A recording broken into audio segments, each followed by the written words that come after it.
नमस्कार, JKLH live में आपका बहुत स्वागत करते हैं। खबरों के साथ आप सबसे मुखातिब हूं मैं हिना जुबैर और शुरुआत करेंगे आज की सबसे अहम खबर के साथ। मरकजी हुकूमत की तरफ से बनाए गए one nation one election panel में डीपीएपी के चेयरमैन गुलाम नबी आजाद की नामजदगी के बाद अपोजिशन पार्टियां ये कहकर गुलाम नबी आजाद को निशाना बना रही हैं कि इस कमेटी में उनकी शमूलियत से साबित होता है कि आजाद बीजेपी के एजेंट और बी टीम के तौर पर काम कर रहे हैं। लेकिन डीपीएपी लीडरान गुलाम नबी आजाद का ये कहकर दिफा कर रहे हैं कि वो एक तजुर्बेकार सियासतदान हैं और इसी वजह से उन्हें कमेटी में शामिल किया गया है। वाज़ेह है कि पैनल में दीगर मेंबरान के अलावा आजाद के साथ 7 सीनियर कांग्रेस लीडर अधीर रंजन चौधरी का भी नाम है, मगर उन्होंने पैनल का हिस्सा बनने से इनकार कर दिया है। जम्मू कश्मीर कांग्रेस कमेटी के सदर वक़ार रसूल वानी ने गुलाम नबी आजाद को निशाना बनाते हुए इल्जाम लगाया कि उनकी one nation one election panel में नामजदगी साबित करती है कि वो बीजेपी के लिए काम कर रहे हैं। वानी ने कहा कि उनकी पार्टी डे वन से यानी रोज़े अव्वल से ये कह रही है कि आजाद जम्मू कश्मीर में सेकुलर वोटों को तकसीम करने के लिए बीजेपी हाईकमान की तरफ से भेजे गए हैं। वानी ने यह भी कहा कि वज़ीर-ए-आज़म नरेंद्र मोदी गुलाम नबी आजाद के लिए नर्म गोशा रखते हैं और इस तरह उन्होंने आजाद को इस अहम पैनल में शामिल करके ये साबित कर दिया है।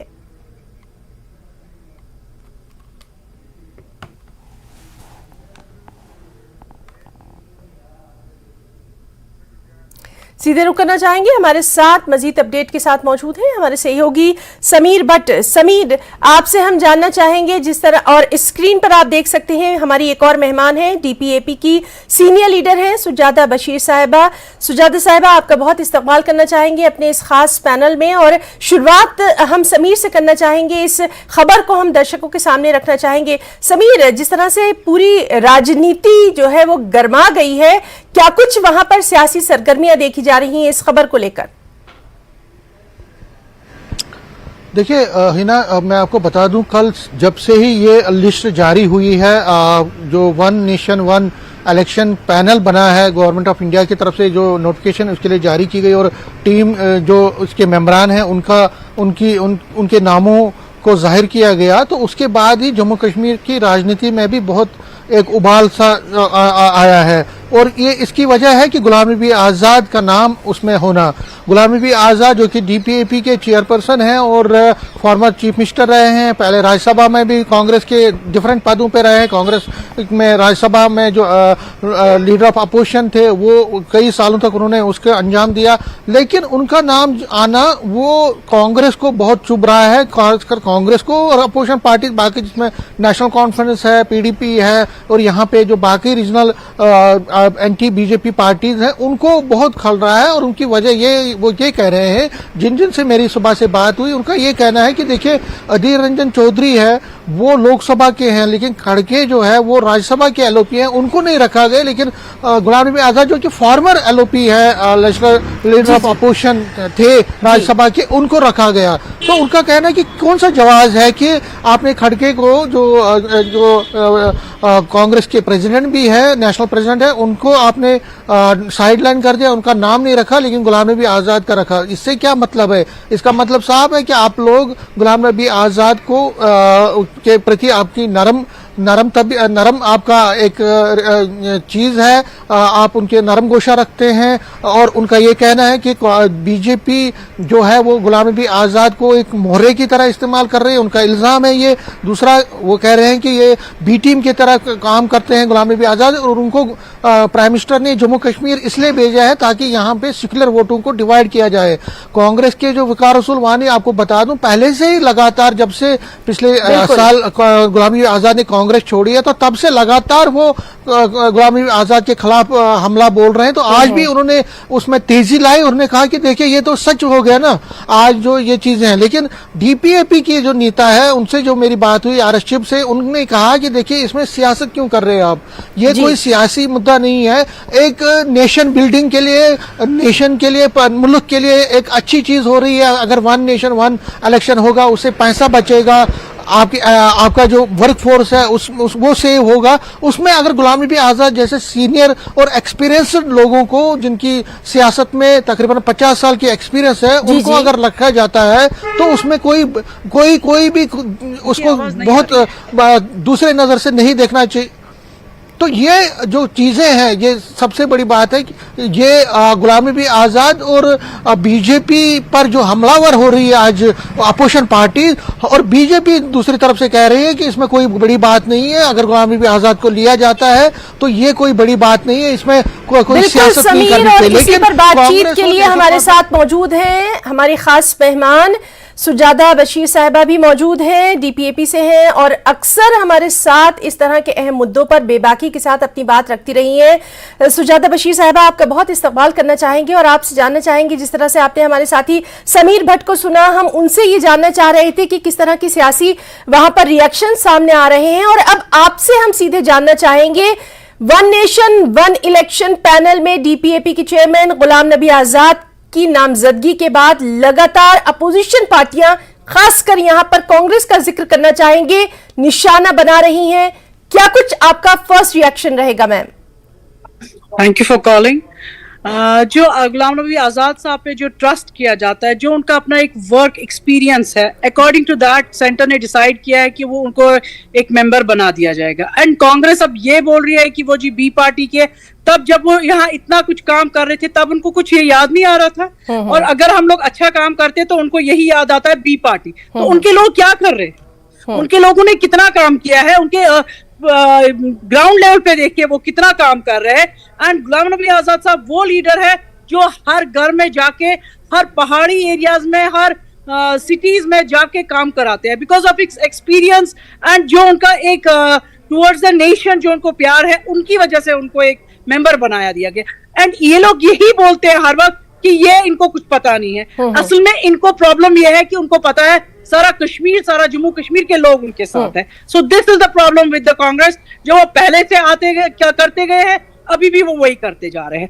एंड अभी भी वो लोगों को गुमराह करते हैं कि ये जी बी पार्टी है, बट लोग पता है, लोगों को भी पता है और सारे जम्मू कश्मीर के लोगों को पता है कि गुलाम नबी आज़ाद ही एक बंदा था जिन्होंने जम्मू कश्मीर का रुख ही बदल दिया था, जिनने पूरी तरक्की करवाई थी। एंड जब ये आए तो इनने क्या किया, इनके बाकी पार्टी जो थी उन्होंने क्या किया, सब लोगों को पता है। एंड आज भी लोग गुलाम नबी आज़ाद के नाम से बाहर निकलते, हमसे भी मिलते हैं तो उनके ही नाम से मिलते। जी जी बिल्कुल जी मैम, एक और बात जो बार बार कही जाती है कि पीएम नरेंद्र मोदी जो है वो नर्म गोशा रखते हैं, इस पर भी हम आपसे हम जानना चाहेंगे। हमारे साथ एक और खास मेहमान मौजूद हैं, जेके कांग्रेस के लीडर हैं बिलाल राशिद साहब। बिलाल साहब, आपका भी बहुत इस्तकबाल हम करना चाहेंगे यहाँ पर, और आपसे भी हम जानना चाहेंगे, जिस तरह से कहा जा रहा है कि एक बार फिर से ये बात सामने आ रही है कि बी पार्टी है, एक बार फिर से कहा जा रहा है कि वज़ीर आज़म नर्म गोशा रखते हैं, पूरे मामले को किस तरह से देखेंगे आप सर?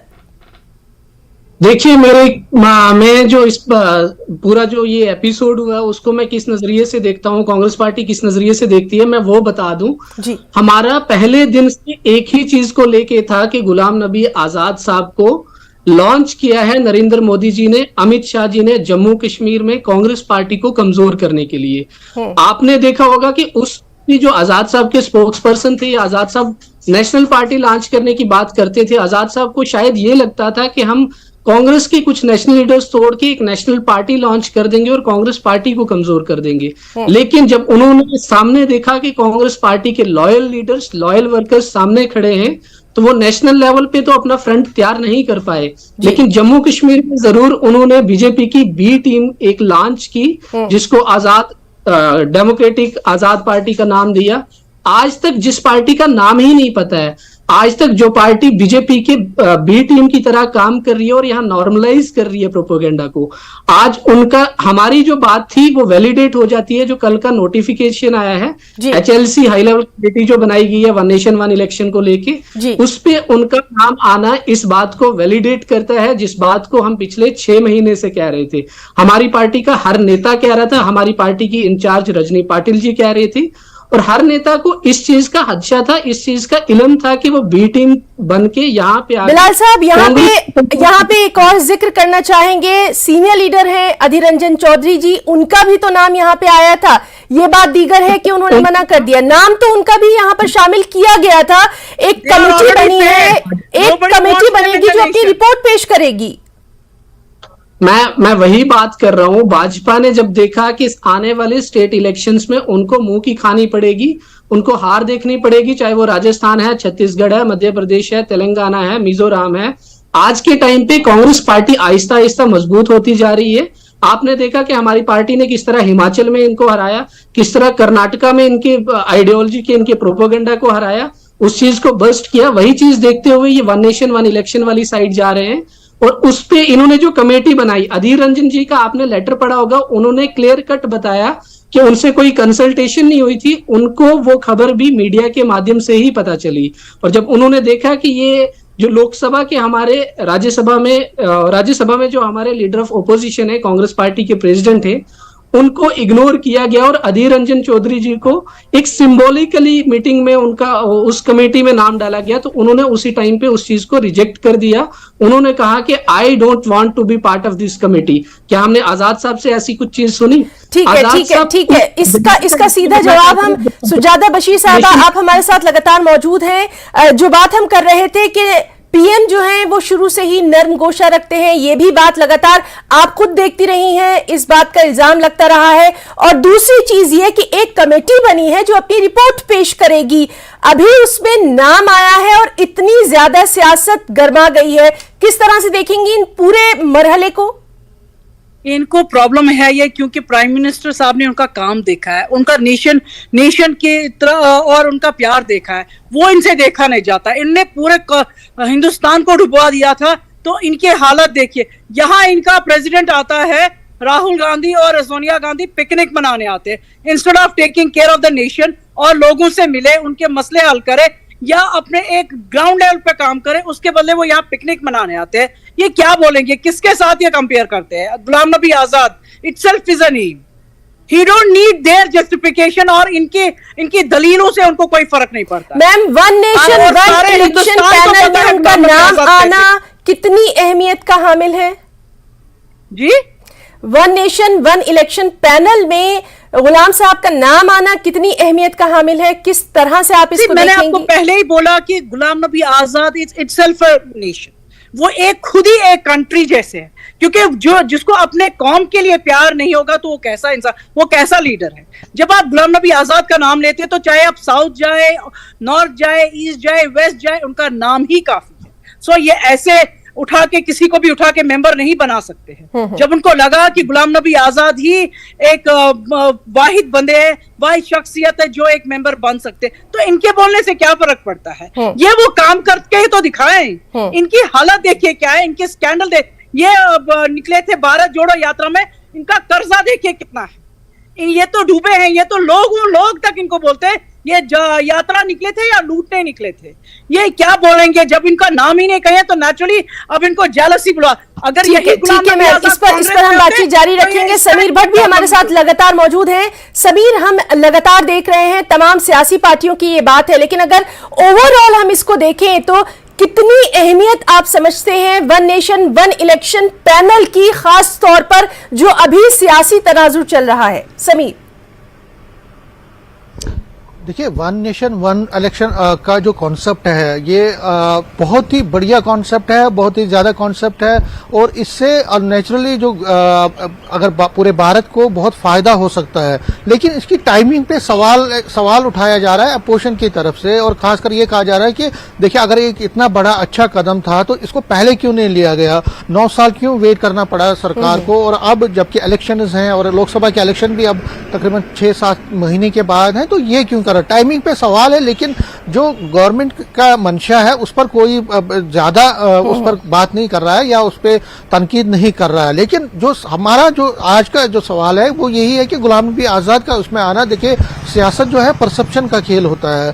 और कश्मीर वैली में अगर ऐसी घटनाएं होती हैं, ऐसी चीजें होती हैं, तो डीपीएपी हालांकि बहुत बोल्डली इसको डिफेंड कर रही है, लेकिन कहीं ना कहीं उनके जो लीडरान है, जब उनसे हमने बात की तो उन्होंने कहा कि देखिए इससे थोड़ा बहुत हमें प्रॉब्लम हो जाएगी, खासकर उस बेल्ट में जहां पे बीजेपी के खिलाफ थोड़ा नैरेटिव्स, थोड़ा अगेंस्ट नैरेटिव्स हैं। तो वहां पे ये समझाना है कि देखिए जिस तरह से कांग्रेस ने इस पर हमला बोला, नेशनल कॉन्फ्रेंस, पीडीपी, सभी लोग गुलाम नबी आजाद पे हमला बोल रहे हैं इस चीज पे, तो कहीं न कहीं डीपीएपी के लिए थोड़ा मुश्किल लग रहा है कि उसको डिफेंड करना। हालांकि वो कह रहे हैं कि ये एक्सपीरियंसड आजाद एक्सपीरियंसड हैं, या आजाद ने बहुत अच्छा कंट्रीब्यूशन दिया है, लेकिन सियासत में हर किसी पोलिटिकल पार्टी को एक मुद्दा चाहिए। और आपको याद दिला दूं, गुलाम नबी आजाद ने कुछ दिनों पहले जब हिंदुइज्म और इस्लाम पर बयान दिया था, तो उसको भी एक बड़ा मुद्दा अपोजिशन पार्टीज ने लिया था, क्योंकि बीजेपी के खिलाफ जितनी पार्टीज यहाँ पे है उनको लग रहा है कि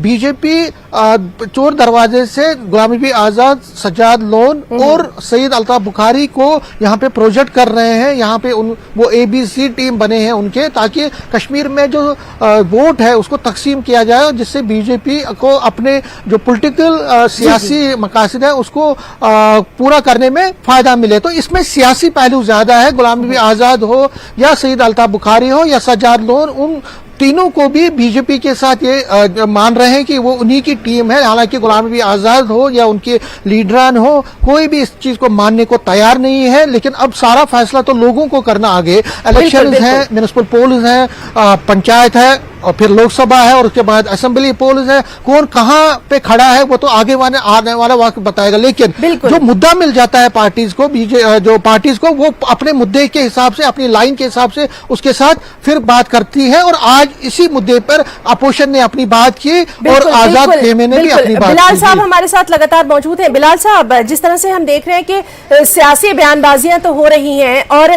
सबसे ज्यादा अहम कांग्रेस के लिए यहाँ पर यह हो जाता है कि अपनी जो उसके तमाम लीडरान है, अपना जो घर है, पहले उसको कहीं ना कहीं मजबूत किया जाए। अब अगर पैनल में नाम आ गया है तो इस पर भी चर्चा लाजमी सी बात है, लेकिन कहीं ना कहीं ये भी जरूरी है कि इलेक्शन को देखते हुए पार्टी खुद भी अपने आप को मजबूत करे, बजाय बयानबाजियों में जाते हुए। ये लगातार अपोजिशन या दूसरी पार्टियां जो है वो कांग्रेस पर इल्जाम लगाती रही हैं कश्मीर में।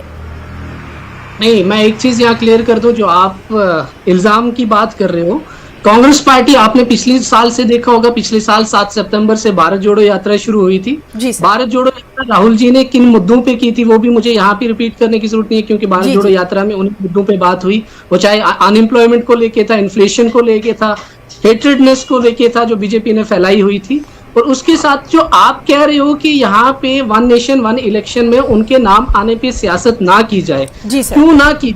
जम्मू कश्मीर में आपने देखा होगा पिछले 8 साल से इलेक्शन तक नहीं यहाँ पे हुए। क्यों नहीं हुए? यहाँ पे यही बताया जाता रहा है कि हालात आज तक फिजिबल नहीं थे। तो आज वन नेशन वन इलेक्शन की तरफ जाएंगे तो जम्मू कश्मीर को लेके इनका क्या वो होगा? उसके बाद आजाद साहब वहां जाके बीजेपी के प्रोपोगेंडा को नॉर्मलाइज कर रहे हैं, इसलिए हम बात कर रहे हैं इस चीज पे। बाकी सारी चीजें, कांग्रेस का जो कुंभा है वो आपने ही मजबूत होते देखा होगा। पिछले दिनों में कितने सारे लीडर जम्मू कश्मीर में जो हमारी पार्टी से आजाद साहब के साथ गए थे, जब उन्होंने कि आजाद साहब एक्सपोज हो गए उन लोगों के सामने जो काम कर रहे थे, उनको उनके काम करने के तरीके का जब पता चला कि ये तो आजाद साहब बीजेपी की बी टीम बन के जम्मू कश्मीर में आए हैं, ये तो बीजेपी को फायदा पहुंचाना चाहते हैं, उनमें से 80 to 85% लीडर वापिस आज कांग्रेस पार्टी में। उसके साथ साथ मैं बताता चलूं कि बहुत सारे बाकी पार्टीज के, आम आदमी पार्टी के लीडर्स या बहुत सारे जो इंडिपेंडेंट सोशल एक्टिविस्ट थे, जो पॉलिटिकल एक्टिविस्ट थे, जो अलग अलग जगह से डीडीसीज बीडीसीज इंडिपेंडेंट जीत के आए हुए थे, उन्होंने हमारी पार्टी का हाथ थामा। आज जम्मू कश्मीर में कहीं पे भी, चाहे वो जम्मू प्रोविंस की बात हो, कश्मीर प्रोविंस की बात हो, कहीं पे भी सिर्फ एक ही पार्टी एक्सेप्टेबल है लोगों को, वो कांग्रेस पार्टी ही है। क्योंकि कांग्रेस पार्टी आज मुद्दों की लड़ाई कर रही है। जो जनरल इलेक्शन 2024 की बात भी हो रही थी, उसमें भी कांग्रेस पार्टी इसी संदेशे को लेके जा रही थी लोगों के बीच में कि इस बार लड़ाई मोदी वर्सेस मुद्दे की होगी, और जब मुद्दे की बात होगी, मुद्दे में कांग्रेस पार्टी जीतेगी, क्योंकि मुद्दे में कांग्रेस पार्टी लोगों के उन मुद्दों की बात करेगी जो जिन मुद्दों से लोगों की डेली जो लाइफ है वो इफेक्ट होती है। उसमें चाहे प्रॉपर्टी टैक्स हो, प्रॉपर्टी टैक्स के इश्यूज पे आपने देखा होगा कांग्रेस पार्टी ही अकेली पार्टी थी जो सड़कों पे उतरी थी। उसके बाद सरोवर टोल प्लाजा के टाइम पे हमारी पार्टी सड़कों पे उतरी। उसके बाद स्मार्ट मीटर के मुद्दे को लेकर हमारी पार्टी सड़कों पे रही। उसके बाद आपने देखा होगा जो जेकेएसएसबी और पीएससी के रिक्रूटमेंट स्कीम्स थे। बिल्कुल बिल्कुल। सुजाता बशीर साहिबा, आप कांग्रेस की तरफ से तमाम बातें सुन रही हैं, क्या कुछ जवाब देना चाहेंगी मैम? ये इस बात को हम एक्सेप्ट नहीं करेंगे। हमारा गोवा दिन ब दिन मजबूत होता इनको जब तक आजाद साहब वहां थे तब तक वो बहुत अच्छे थे, जम्मू और कश्मीर जब में उन्होंने इलेक्शन छोड़ दी तो इनको लगता है वो गलत है। मुझे नहीं लगता है इनके पास कोई बेस है कोई बात करने की, और उनको ये भी नहीं लगता है कि हम लोग किसके बारे में बात करें। जिन्होंने कांग्रेस बनाई, जिन्होंने कश्मीर में बना के दी कांग्रेस, एंड उसी गुलाम नबी आजाद की बात कर रहे हैं। And he is not you, and उनको जरूरत भी नहीं है इन जैसे लोगों से बात करने की या इनके जैसी बातों को ध्यान देने की। उनको पता है उनको क्या करना है, what kind of personality is India, everyone from India knows. इनके बेकार सी बात करने से उनको कोई फर्क नहीं पड़ता है। दे नो इट कि उनको क्या करना है। एंड गवर्नमेंट, अगर प्राइम मिनिस्टर ने उसके लिए प्रेजिंग की तो it's nothing wrong, we should proud of this person. It means उसने इतना काम किया हुआ है कश्मीर के लिए या हिंदुस्तान के लिए कि आज भी प्राइम मिनिस्टर उसके लिए खड़े हो जाते हैं, because he is the man of nation. What else they can speak. इनकी हालत देखिए क्या है, इनके कांड देखिए कितने, इन्होंने कितने क्या गलतियां की हुई है। आज भी इनके लीडर प्रेसिडेंट ऑफ कांग्रेस जो कश्मीर के हैं, उन्होंने साइन किए हैं मिलिटेंट्स के, मिलिटेंटों के कार्डों पे उनके साइन किए हुए हैं। ये क्या बात करेंगे? आप एक बात बताइए, गुलाम नबी आजाद के घर से कोई मिलिटेंट निकला है और गुलाम नबी आजाद ने उन पे साइन किया हुआ है, एंड ये क्या बोलेंगे? इनके तो खुद के कांड इतने हैं, ये किसकी बात करेंगे? एंड शर्म है इनके लिए अगर ये गुलाम नबी आजाद जैसे इंसान पे कमेंट्स कर रहे हैं ऐसी बातें। बिल्कुल, तो कहीं ना कहीं सियासत जो है वो उरूज पर दिखाई दे रही है। मरकजी हुकूमत की तरफ से बनाए गए one nation one election panel में डीपीएपी के चेयरमैन गुलाम नबी आजाद की नामजदगी के बाद से लगातार सियासी जो सरगर्मियां हैं वो हम आप तक पहुंचा रहे हैं। अपने दोनों खास मेहमानों का, सुजाता बशीर साहिबा आपका, बिलाल राशिद साहब आपका, और अपने साथी समीर भट्ट का, तीनों का बहुत बहुत शुक्रिया अदा करना चाहेंगे इस बेहद खास पैनल का हिस्सा बनने के लिए। और यहां रुकना चाहेंगे एक छोटी सी ब्रेक के लिए।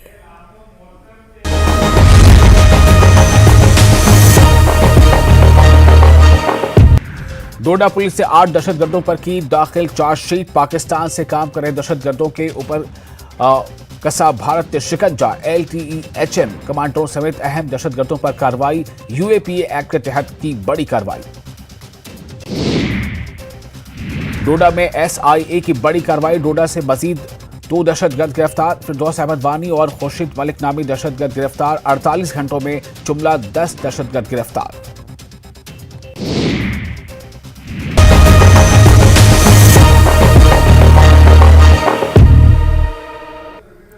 और ब्रेक के बाद एक और अहम खबर हिमाचल से है। गारंटी और हिमाचल के विकास को लेकर बीजेपी ने सुक्खू सरकार और कांग्रेस पर हमला बोला। बीजेपी ने कहा कि कांग्रेस राज में जनता को न गारंटी मिली है न विकास, इसके अलावा आपदा प्रबंधन में भी सरकार जीरो साबित हुई, लेकिन खर्च करने में हीरो बनी हुई है। बीजेपी प्रदेश मीडिया प्रभारी कर्ण नंदा ने कहा कि जब कांग्रेस को चुनाव लड़ना होता है तो कांग्रेस के नेता झूठी गारंटी का ढोल पीटना शुरू कर देते हैं, और जब चुनाव खत्म हो जाता है तो कांग्रेस नेताओं की याददाश्त ही चली जाती है। उन्होंने कहा, महिलाओं को 1500 रुपए प्रति महीना और युवाओं को रोजगार देने वाले वादे को कांग्रेस पार्टी की सरकार पूरी तरह से भूल चुकी है। हाल ही में कोरोना काल में विभिन्न विभागों में रखे आउटसोर्स कर्मियों ने सुक्खू सरकार से नौकरी से न निकालने की गारंटी मांगी है। ये गारंटी इसलिए मांगी क्योंकि कर्मचारियों को भी सरकार और मंत्रियों पर भरोसा नहीं है।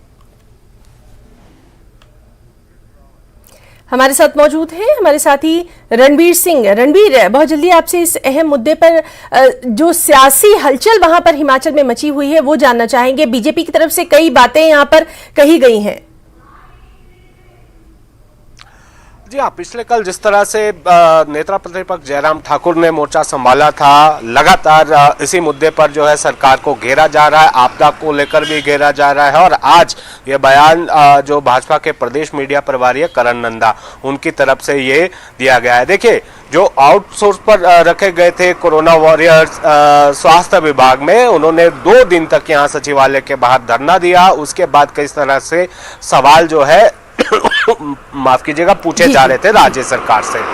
तो 30 सितंबर तक जो है उनकी सेवाएं बढ़ाई गई थी, लेकिन अब जो है वो जो स्वास्थ्य कर्मी है वो लगातार यहाँ पर मांग कर रहे हैं कि उनका जो पीरियड है वो बढ़ाया जाए और उनके लिए जो है आउटसोर्स पर जो कर्मचारी रखे जाते हैं उनके लिए स्थायी नीति बनाई जाए। इसको आधार बनाया गया है और उसके साथ ही जो कांग्रेस ने चुनावों के समय में जो वायदे किए थे, गारंटियां दी थी, उसको लेकर लगातार कांग्रेस सरकार पर हमलावर जो है भाजपा है। तो भाजपा की तरफ से लगातार सुखू सरकार को निशाने पर लिया जा रहा है और हर रोज जो है कोई ना कोई भाजपा का नेता इस पर बयानबाजी कर रहा है। लेकिन राज्य सरकार की तरफ से जिस तरह से जवाब आया, इसी को लेकर कुछ दिन पहले जगत सिंह नेगी जो कैबिनेट मंत्री हैं, उनसे जब इसके बारे में पूछा गया था तो उन्होंने ये कहा था कि ये जो महिलाओं को 1500 रुपए देने की जो गारंटी कांग्रेस ने दी थी, ये योजना हालांकि लागू हो गई है।